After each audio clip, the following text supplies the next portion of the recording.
Hello বন্ধুরা, আমি আজকে আবার নতুন আর একটা রেসিপি তোমাদের সাথে শেয়ার করতে এসেছি।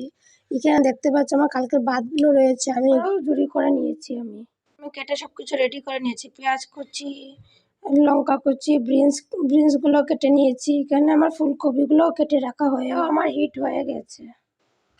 তেল দিয়ে দিচ্ছি, পেঁয়াজগুলোও দিয়ে দিলাম, কাঁচা লঙ্কা, ফুলকপিগুলোও দিয়ে দেবো,